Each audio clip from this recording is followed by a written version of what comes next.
우리 진산행자 안 보이네? 우리 진산행자 있는데 칭찬 한번 해주고 싶었는데. 우리 샤론 우리 자매님과 우리 진산행자 아름다운 찬양. 너무 아름답죠? 너무 감동이죠? 우리 박수 한번. 나는 샤론 자매님 전달해 주세요.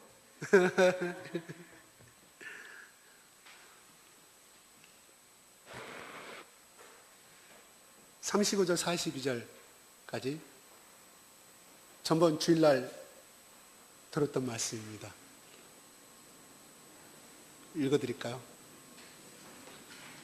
같이 한 목소리로 하겠습니다. 시작.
아멘.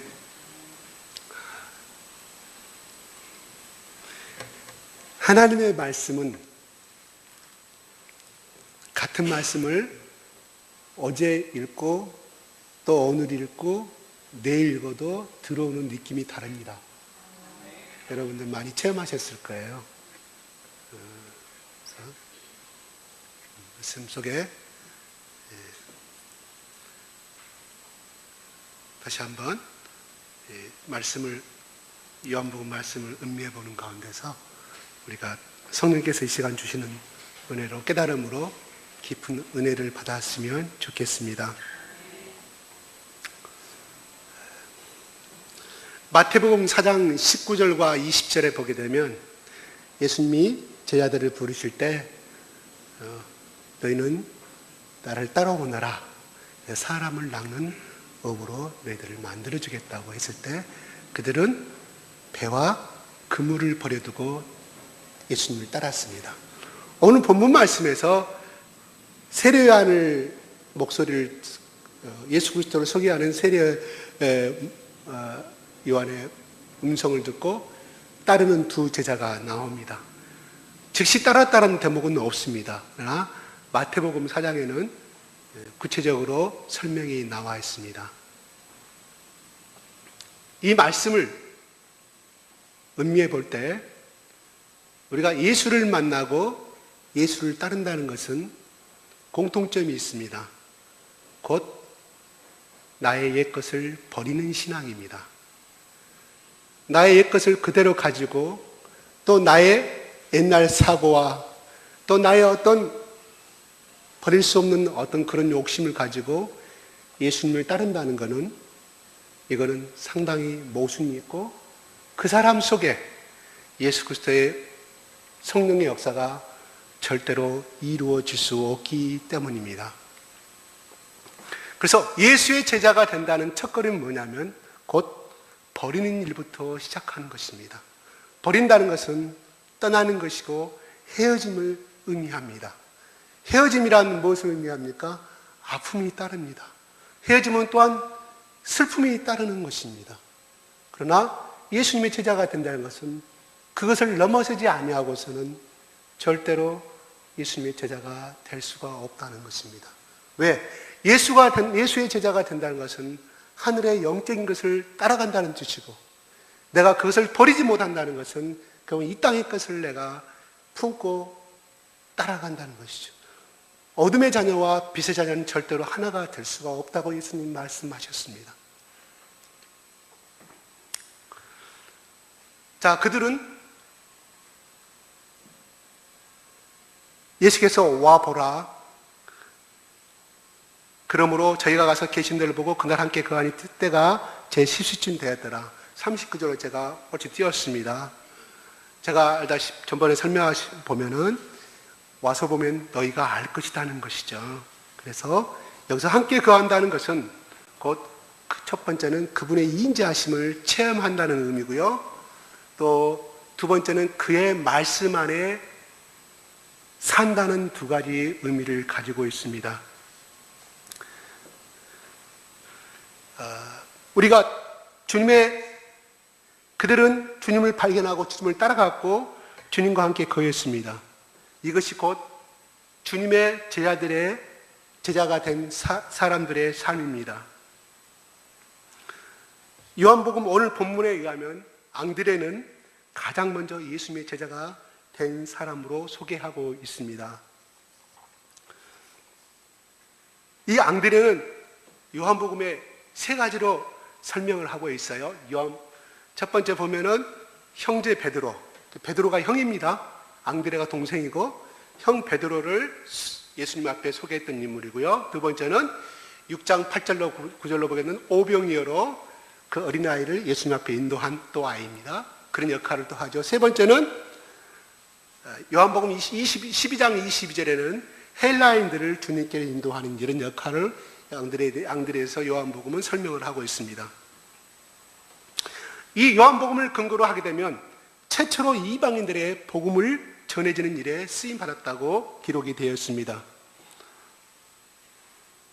누가 이런 일을 할 수 있습니까? 바로 앙드레처럼 메시아를 확실히 만나는 체험을 가진 자만이, 예수 그리스도 안에서 확실하게 믿음에 거한 자만이 이 일을 할 수 있는 것입니다.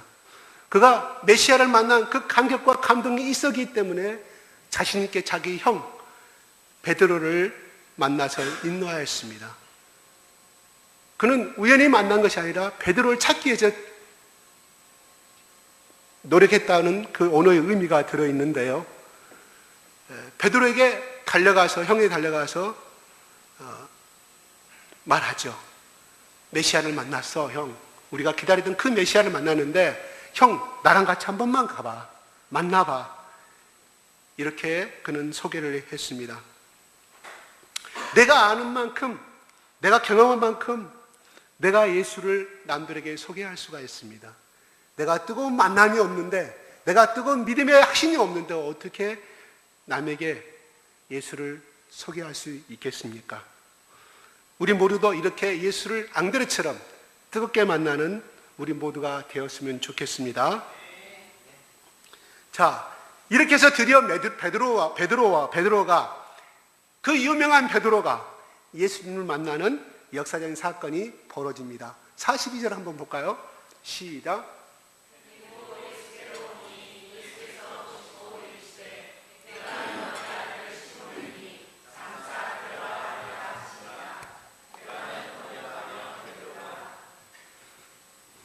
앙드레가 베드로를 예수께로 인도했을 때 예수님이 이미 베드로를 알고 있었다고 말합니다. 아, 너는 요한의 아들 시몬이지. 그가 이름이 무엇인지 그리고 누구의 아들인지도 알고 계셨습니다. 바로 우리 하늘에 계신 하나님과 예수님은 우리를 이름으로 알고 계시는 분이고 우리가 어떠한 신앙생활을 하고 있는 것을 하늘에서 보고 계십니다. 그런데 여기에서 주님은 이 베드로에게 새 이름을 주셨습니다. 내가 요한의 아들, 같이 읽어볼까요? 시작. 내가 요한의 아들 시몬이니 장차 게바라 하리라고 합니다. 성경에서 많은 경우에 이름들이 그 사람의 신분과 그 사람의 미래를 결정짓는 것은 우리는 너무나 잘 알고 있습니다. 아답은 사람이란 뜻이고요. 그죠? 그래서 모든 사람의 조상이란 뜻을 가지고 있죠. 하와는 산자의 어미라는 뜻을 가지고 있고요. 그래서 모든 어미들의 어미가 되었습니다. 나발이라는 사람은 어리석은 자를 뜻을 가지고 있는데 그는 바보 같은 짓을 하다가 인생을 마치고 말았습니다. 성경에는 이렇듯 하나님이 사람을 부르실 때, 쓰고자 하실 때 반드시 먼저 이름부터 바꾸어 주셨습니다. 아브라함 부르실 때는 아브라함으로 불렀고요. 그죠? 우리 더 이상 이 말씀을 나열하지 않아도 굉장히 많은 뜻을 가지고 많은 이름을 변경된 것을 볼 수 있어요. 자, 그러면 여기서 시몬인이 개바라고 했다고 그랬습니다. 시몬의 뜻은 긍정적으로 말하면 순종하는 사람, 말 잘 듣는 사람, 이런 의미를 가지고 있다고 합니다. 그런데 또 다른 면으로는 부정적인 뜻으로는요, 변덕이 심한 사람, 그래서 우유부단한 사람이라는 뜻도 있습니다. 우리가 시몬 그러면 야곱의 두 번째 아들 시몬 지파, 시몬의 성격이 바로 이런 사람이었거든요. 예. 그런데 알다시피 시몬 베드로가 어떤 사람이었습니까?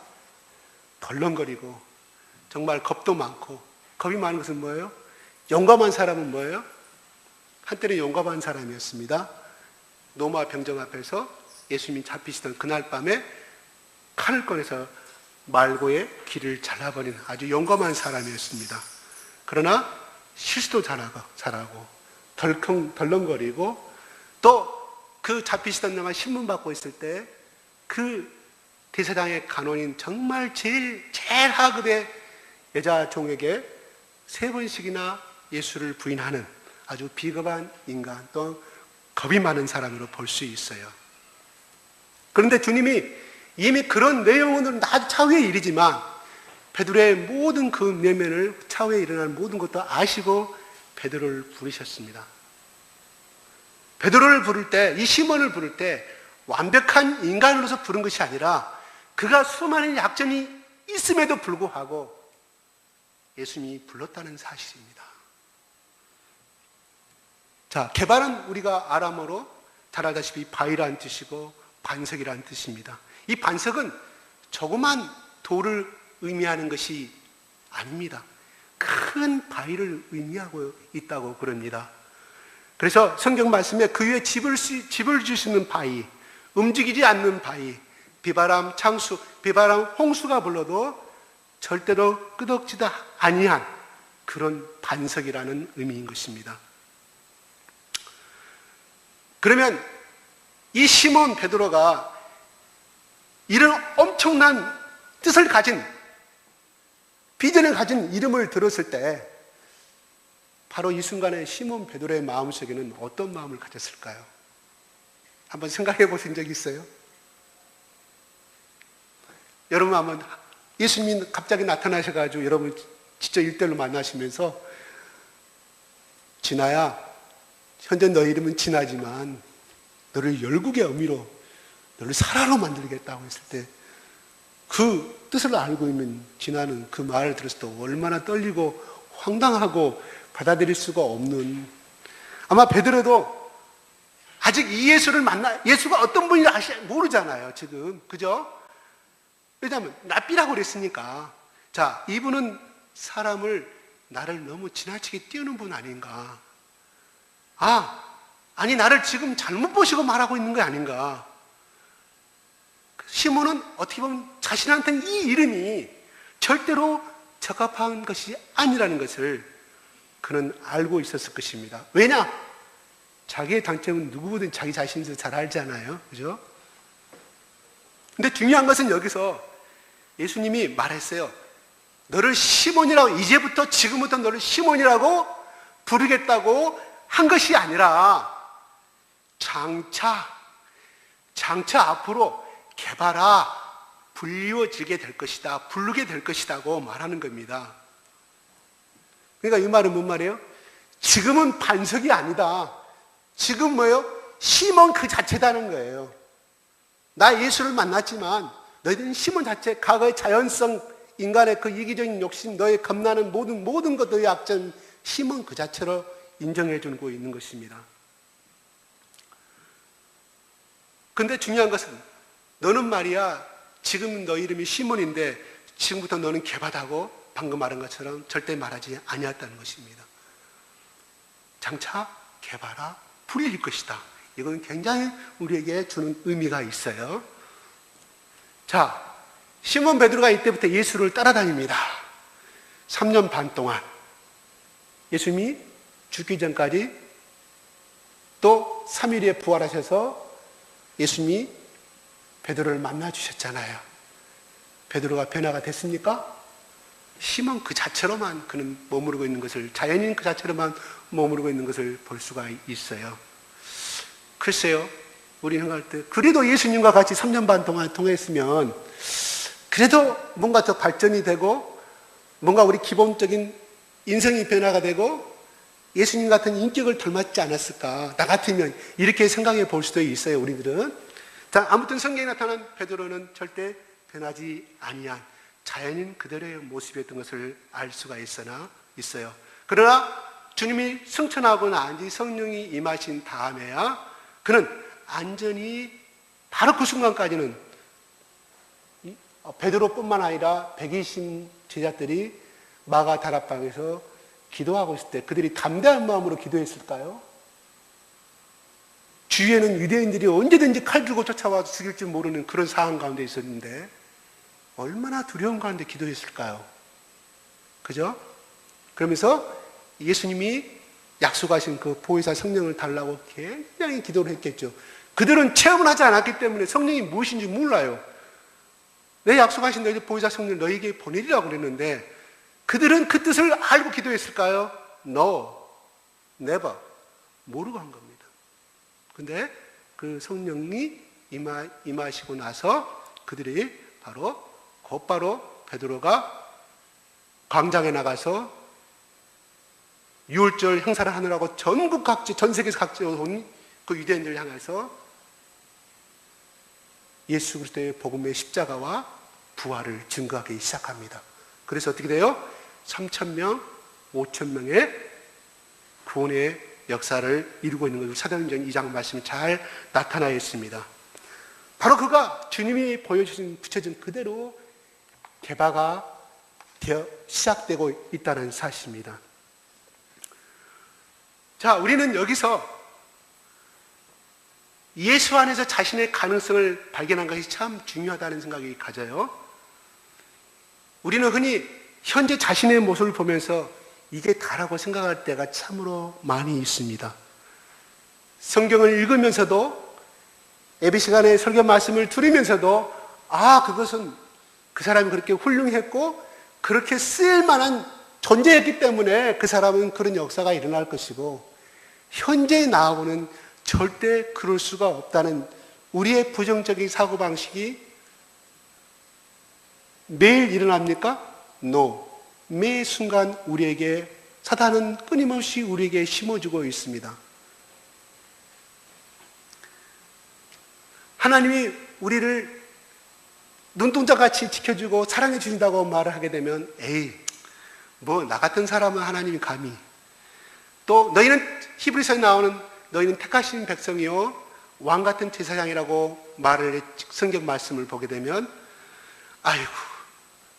그 말씀을 그대로 영접하면 좋으련만 우리의 속사람은 변하지 않아서 주님 저는 왕 같은 제사장도 되기 싫고요, 이런 그냥 예수 믿는 사람이니까 그저 밥이나 먹게 해주시고 우리 아들 지금 저렇게 공부 좀 못하는데 공부 좀 잘 좀 해주세요, 이 정도로 우리는 머물고 만다는 사실이에요.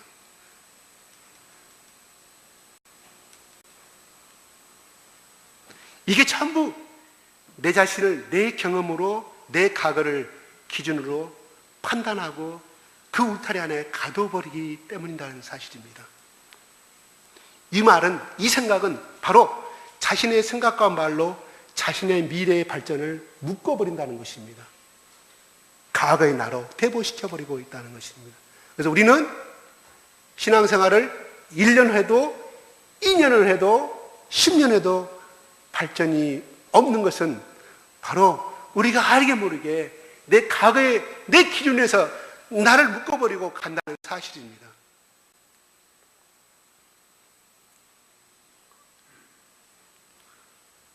미국의 어떤 그 유명한 그 목사님은 예배 시간에 이렇게 성경을 딱 든다고 그래요.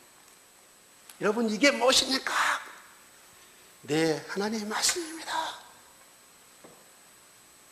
예배 시간 때마다 교인들로 하여금 외친다고 그래요. 이 말은 뭐냐면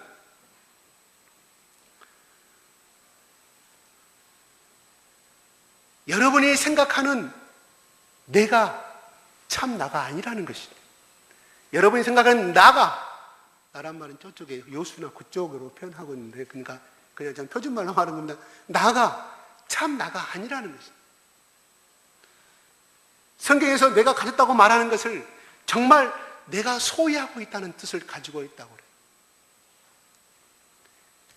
내가 보기에는 정말 내 자신이 너무 형편없는 건 사실이에요. 그래요? 맞죠? 우리 자신을 돌아보면 남보다 나은 것도 없고, 또 나보다 잘난 사람 보면 왜 나는 저 사람처럼 많이 큰 스펙을 갖지 못했을까? 그렇다고 또 남의 자식들처럼 내 자식 잘된 것도 아니고, 그래서 스스로 내 자신을 한없이 정의해 가버려요. 선을 그어버린다는 것이에요. 그래, 나 같은 것이 뭘 하겠어? 그럴 때 우리는 어떤 음성을 들어야 되겠습니까? 스탑! 노! 이 하나님의 음성을 우리는 들어야 됩니다. 하나님이 그러시는 거예요. 진사나 무슨 소리 하고 있어? 진아야 무슨 생각을 그렇게 하고 있니? 그거는 네가 판단하는 너 자신이고, 내가 보는 너는 그렇지 않단다. 너는 내 눈에는 정말로 이쁘고 너무 사랑스럽고 장차 너무 크게 될 인물이라고 하는 그 하나님의 음성을 들어야 될 줄로 믿습니다. 자신은 정말 별 볼 일 없는 사람일지 모릅니다.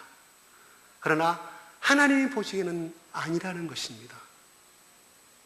우리는 베드로보다 학식이 더 없습니까? 베드로 초등학교 나왔단 말 없어요. 우리보다 더 못 배운 사람입니다. 그나마 어부입니다. 그들의 말은 얼마나 상스러운 말을 썼겠습니까? 그런 베드로에게 너는 개발하라고 예수님은 애치시고 있습니다. 하나님이 보시는 눈으로, 인간의 눈으로 그 갈릴리 나사렛 사람을, 베드로 어부를 바라봤을 때는 정말 보잘것 없고 정말 그냥 한 가정의 아버지, 성격이 변덕스럽고 잘난 척 잘하는 사람, 이렇게 생각했을 것입니다. 그러나 예수님 보시는 그 시몬은 그것이 아니었습니다. 너의 시몬은 정말 약점이 많은 사람이지만 너는 개바처럼, 개바라는 그 의미처럼 너의 인생이 그렇게 변화가 될 것이라는 약속과 예수님이 비전을 심어준다는 사실입니다.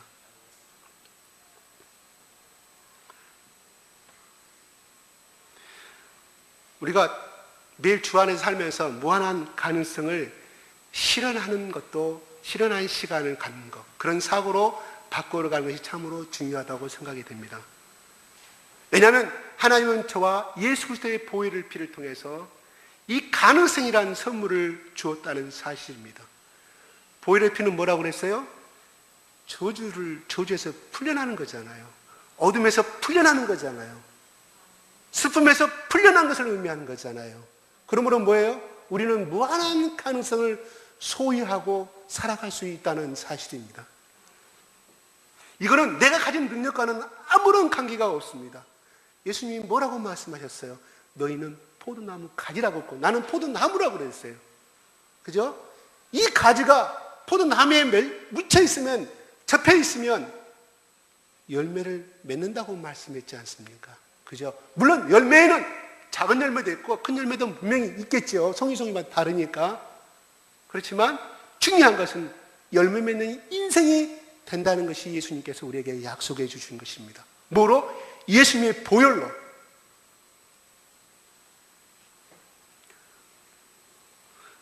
우리는 이 무한한 가능성은 내 힘으로 되는 것이 아니기 때문에 이게 다른 사람과 다른 종교와 다른 점입니다. 왜냐하면 내가 하는 것이 아니라 내게 능력 주시는 그 하나님이 나를 통하여서 이루어 주시기 때문인 것입니다. 그래서 내 눈에는 절대로 불가능한 것이 주 안에서 이루어지고 있는 것입니다. 우리가 예수를 믿으면서, 그래, 내가 예수 믿은 지, 이 교회 나온 지 1년이 되고 2년이, 3년이, 4년이 됐는데 내 팔자가 무엇이지?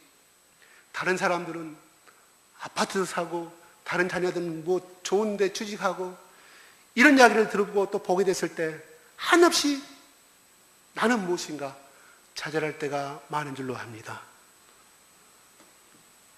그러나 시몬이 당장 개바가 되지 않았던 것처럼 우리의 믿음도 우리의 축복도 많은 시간이 필요할 줄로 압니다.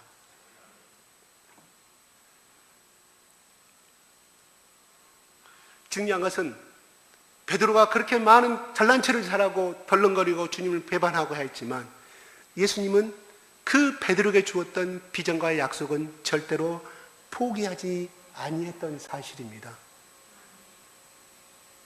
유다를 예수님이 12제자 책봉했을 때 유다가 그런 줄 알았지만 예수님은 그런 비전을 두고 키우고자 원했습니다.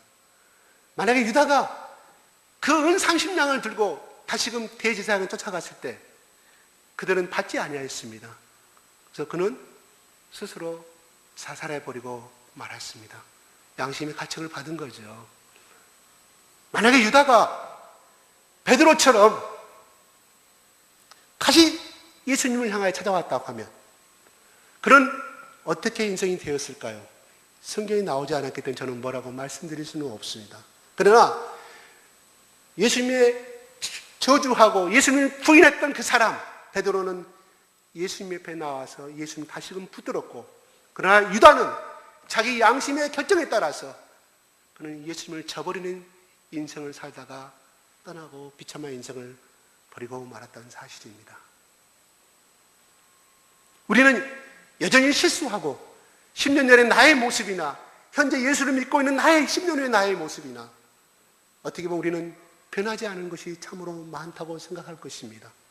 그럼에도 불구하고 예수님이 시몬을 두고 개발을 향하여서 비전을 줬던 것처럼 우리 지금 이 순간에도 우리 예수님이 우리의 한 사람 한 사람을 또 다른 개발의 소원을 두고 우리를 향하여서 날마다 말할 수 없는 탄식으로 우리를 향하여 기도하고 있는 줄로 믿습니다.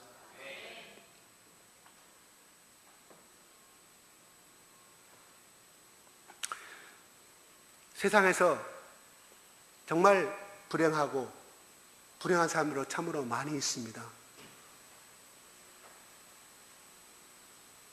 자기 자녀가 부모보다 먼저 죽어버린, 그래서 자식이 죽으면 부모는 가슴에 무덤을 안고 평생을 살아간다고 말하죠. 또 어떤 사람은 남들보다 큰 재산을 갖지 못해서 또 그렇게 또 불행한 인생을 산다고 생각하는 사람도 있고요. 잠깐 여러 가지 많이 있습니다. 어떤 사람은 또 암에 걸려서 그렇게 오늘 내일 고통당하다가 죽어가는 모습을 바라보고 있을 때 아유 내 팔자는 왜 이러는가 하는 또 좌절과 슬픔을 사는 사람들이 참으로 많이 있습니다. 그래 어떻게 보면 불행입니다. 그러나 정말 불행한 사람은 예수님 안에서 소명을 찾지 못한 사람이 더 불행한 사람이라고 생각이 듭니다. 주님은 내가 너를 개바로 만들겠다는 의지대로 베드로를 빚어가는데 최선을 다하셨습니다. 언제까지? 하늘로 승천하는 그 순간까지 예수님은 베드로를, 물론 베드로뿐만 아니라 모든 사람들을 말하죠. 제가 오늘은 베드로를 중심으로서 제가 본문 말씀을 근거로서 말씀을 드리는 것입니다. 그래서 주님은 그 베드로를 빚어지고자 변화산에 데리고 가서 그 신비스러운 장면을 목격하게 만들었고요. 겟세마네 동산에 기도하실 때도 그는 주님 곁에 있게 만들었습니다. 또한 주님이 행하시는 모든 기적의 현장마다 베드로는 함께 했었습니다. 이건 모두 다 주님이 베드로를 빚어가는 하나의 가정이었던 사실입니다. 베드로가 우리가 잘 아시다시피 초대교회 수반이 돼서 교회를 창립하고 엄청난 그래서 마지막은 장렬하게 순교했던 이 베드로의 인생을 우리는 보고 있습니다. 오늘날 이 베드로라는 사람은 이름은 아마 지금 오바마라는 대통령 이름을 알지 못해도 전 세계 이슬람이나 전 세계 무슬림이나 어느 종교든 이 베드로라는 사람은 다 알고 있을 줄로 생각합니다. 그만큼 유명한 사람이 되었다는 것이죠.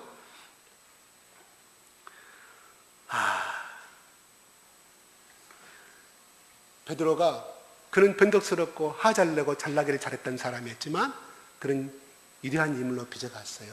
성경에 나오는 다윗 보세요. 다윗은 그렇게 아름답고 그렇게 수많은 시편에 나오는 그 말씀들을 다 만들어낸 사람입니다. 훌륭한 왕이었습니다. 근데 그가 약점이 뭐였어요? 여자 문제. 여자 문제. 하나님이 그를 어떻게 빚어가요? 또 다시 부르셔서 그 사람을 쓰셨습니다.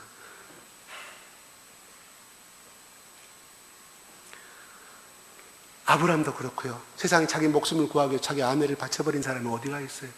근데 하나님은 그 사람까지 다 쓰신 사람들이에요. 예. 우리의 가치는 더 많이 가진다고, 더 중요한 사람이 된다고 해서 높여지는 것은 절대 아니라고 생각합니다.